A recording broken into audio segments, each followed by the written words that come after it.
Les médecines douces et alternatives ont la cote des métiers d'avenir puisque l'université propose désormais un diplôme de praticien en santé bien-être. De son côté, l'école de programmation neurolinguistique de Tahiti invite pour la première fois une enseignante en hypnose ericksonienne venue spécialement du Canada pour une formation certifiante. Explication Roxane Gallier, Bruno Yedra. Première femme francophone à obtenir la plus haute distinction en PNL, programmation neurolinguistique, Isabelle David, présidente d'IDECOM-INTER au Canada, enseigne depuis une trentaine d'années dans le monde entier. Elle animera à Papeete à partir du 22 avril une formation de 10 jours en hypnose ericksonienne menant au titre de praticien. Habituellement, l'hypnose s'adresse principalement au corps médical, mais la formation que je donne est grand public, ce qui inclut bien entendu les gens du domaine de la santé. C'est une hypnose ericksonienne qui est faite en sorte de s'adapter pour le changement. Donc, je vais mettre le mot thérapie de côté pour certaines personnes, mais dire plus développement, changement, actualisation de soi.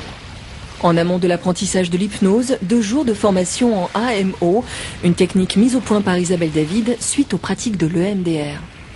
L'EMDR, c'est principalement pour les médecins, le domaine de la santé, alors que l'AMO, c'est pour le grand public.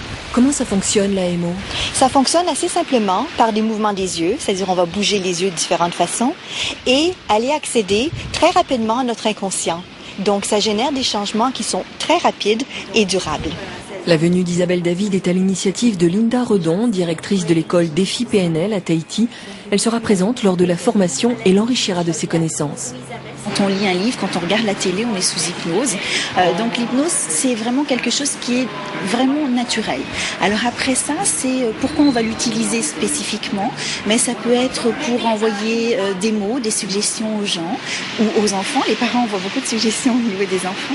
Bien loin de l'hypnose de spectacle, cette thérapie dévoile ses richesses et s'implante de plus en plus dans les hôpitaux pour apaiser les douleurs, pour mieux vivre les changements, puiser les ressources au fond de soi.